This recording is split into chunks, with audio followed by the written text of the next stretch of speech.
आज भैरव अष्टमी की सबको बहुत बहुत बधाई हो। बाबा की बहुत कृपा सब कर गई। तिथि आए उन दीप को भगवान के सामने प्रज्वलित कर कर 5 दिए अपने दरवाजे के पास में बाहर की ओर रख देता है। उसके घर में कभी रोग बीमारी और लक्ष्मी की कोई कमती नहीं होती, उसका जीवन सार्थक हो जाता है। अष्टमी के दिन अगर जिन बच्चों के नयन कमजोर हो, बच्चों के नयन कमजोर हो गए हो, चश्मा चढ़ रहा हो, चश्मा लग रहा हो, उन बच्चों के लिए भी भैरव मंदिर में तेल का दिया लगाकर उसकी काजल बनाकर काल भैरव का स्मरण कर कर उसमें घी मिलाकर भैरव बाबा के नयन बिंदु को लगाकर वही काजल बच्चों की आंख में लगाना प्रारंभ कर दीजिए। नेत्र की रोशनी अपने आप बढ़ना प्रारंभ। काल भैरव का स्मरण, पर डॉक्टर को जांच जरूर कराना हो, कहीं सियोर वाला हमारा झूठ तो नहीं बोल। काल भैरव भगवान का नाम उच्चारण करना, कैसा भी चर्म रोग हो, कैसी भी बीमारी शरीर की चमड़ी से जुड़ी हुई अगर हो गई है, काल भैरव भगवान का स्मरण फल देता। भैरव भगवान का नाम लेकर जल समर्पित कर कर, मां भैरवी का स्मरण कर कर जल की धार का स्मरण। शिव शंकर, यह शिवलिंग है, यह जलाधारी है। जब जल चढ़ाएं दक्षिण में खड़े होंगे, जहां पानी बहता है वो उत्तर में जाता है। शिव जी का जो पानी है वो बहकर कहां जाता है? उत्तर में। तो जहां से पानी बहता है उसके ठीक विपरीत में खड़े होकर बैठकर आप शिव जी को यहां जल चढ़ाएं। ओम भैरवाय नमः, शिव भैरव का नाम लेकर जल समर्पित करें। मां भैरवी का नाम लेकर यहीं से जल की धार यहां चढ़े। जो जलाधारी है गोल चौकोर, जो भी जलाधारी आपके पास के मंदिर में, वहां भैरवी का, मां भैरवी का नाम लेकर, पहले बाबा का भैरव शिव का नाम लेकर यहां और मां भैरवी का नाम लेकर यहां जल समर्पित करें। जो जल चढ़ता है उसी जल का प्रोक्षण अपने शरीर पर करें या थोड़ा सा झेल कर लाकर उसको पूरे जहां जहां तकलीफ है पूरे शरीर में लगाना प्रारंभ करें। डॉक्टर की दवाई भी खाते रहें, इलाज भी कराते रहें और साथ में ये बाबा भैरव का नाम भी लेते रहें, आराम लगेगा। तो अलग नहीं है, शंकर का एक रूप काल भैरव के रूप में प्रकट हुआ है। शिव ही भैरव और भैरव ही शिव। मेरे शिव जी ने अपने ही अंगुष्ठ भाग से, स्वयं अंगुष्ठ भाग से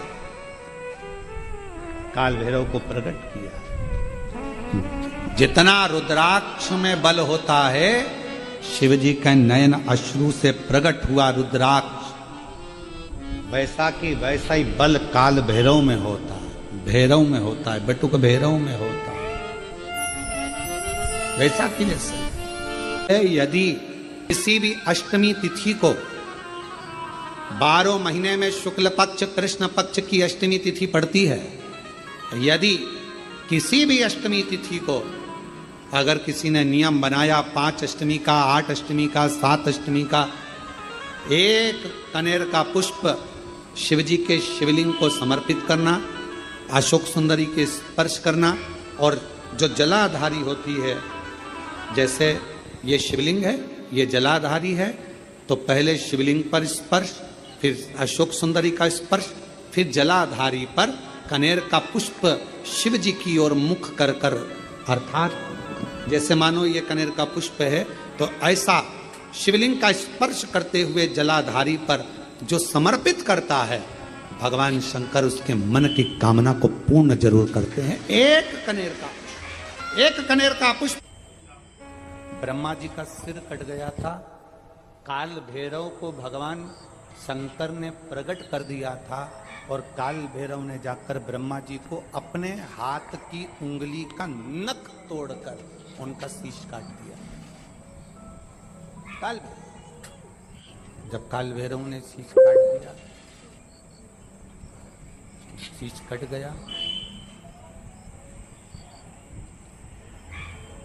भैरव काल भैरव का आदर सम्मान सत्कार सभी देवताओं ने किया। भैरव क्षेत्र का देवता होता है। भैरव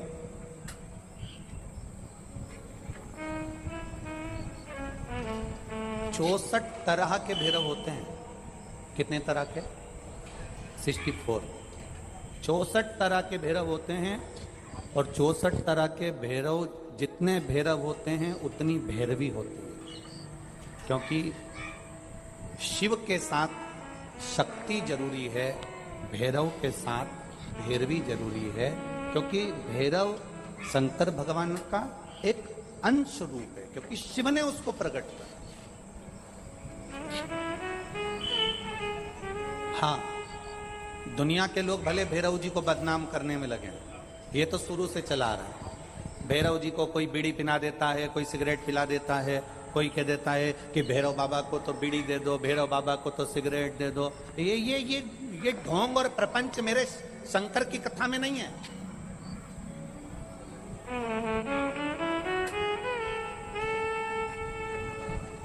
शिव का एक अंश है भैरव।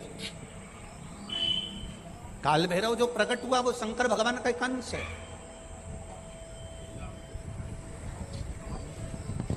काल भैरव जो प्रकट हुए वो शिव का एक अंश रूप है।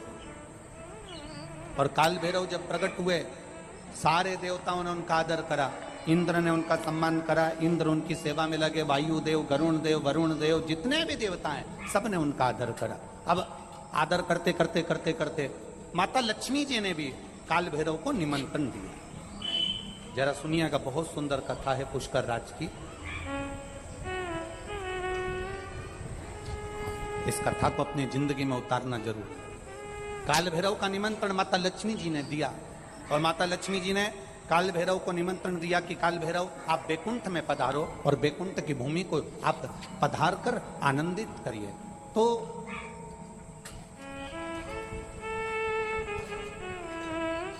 काल भैरव का काम क्या है? काल भैरव का कार्य क्या है? ये यहाँ राजस्थान की भूमि पर तो वैसे भी भैरू जी के मंदिर बहुत हैं। बोलो सही है कि गलत है? और पूरी दुनिया में जितनी भी, पूरी भारत की भूमि पर दुनिया के लोग कहीं पर भी लें, कहीं पर भी रहें, पर भैरू पूजने के लिए हमारे राजस्थान में आते जरूर हैं। भले वो कभी भी आए, पर राजस्थान में आकर भैरू पूज कर जाते ही। भैरव का काम क्या है? शंकर भगवान ने क्या केवल एक ब्रह्मा जी का सिर काटने के लिए काल भैरव को प्रकट करा? केवल एक कार्य के लिए ब्रह्मा जी ने, भगवान शिव जी ने काल भैरव को प्रकट करा? केवल एक काम के लिए? नहीं। मेरा भोलेनाथ एक कार्य के लिए काल भैरव को कभी प्रकट नहीं कर सकता, क्योंकि मेरे भोलेनाथ ने जब जब जो काम किया है वो संपूर्ण ब्रह्मांड के कल्याण के लिए किया है। इसलिए ब्रह्मा के सिर काटने के लिए, अकेले केवल ब्रह्मा का सिर काटने के लिए भगवान काल भैरव को प्रकट नहीं कर सकते। तब काल भैरव के प्रकट होने का कारण क्या है? भैरव के प्रकट होने का कारण क्या है? भैरू जी के प्रकट होने का कारण क्या है? भैरव प्रकट क्यों हुए हैं? तो शंकर भगवान जब काल भैरव जब नारायण के यहाँ बैकुंठ में गए और भगवान बैकुंठ में जब पहुंचे तो लक्ष्मी जी ने भगवान नारायण से पूछा, प्रभु मेरे मन के संशय को मिटाइए, ये भैरव प्रकट क्यों हुए हैं? केवल ब्रह्मा का सिर काटने के लिए?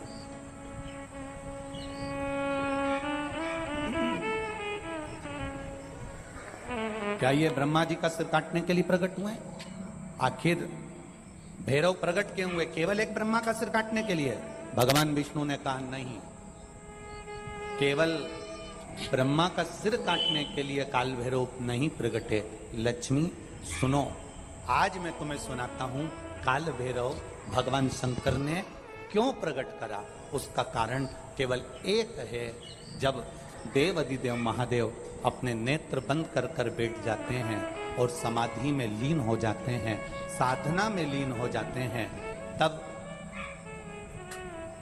काल भैरव का दायित्व बढ़ जाता है। भैरव का दायित्व बढ़ जाता है।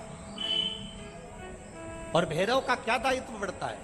तो सुनो लक्ष्मी, भैरव का दायित्व यह बढ़ जाता है कि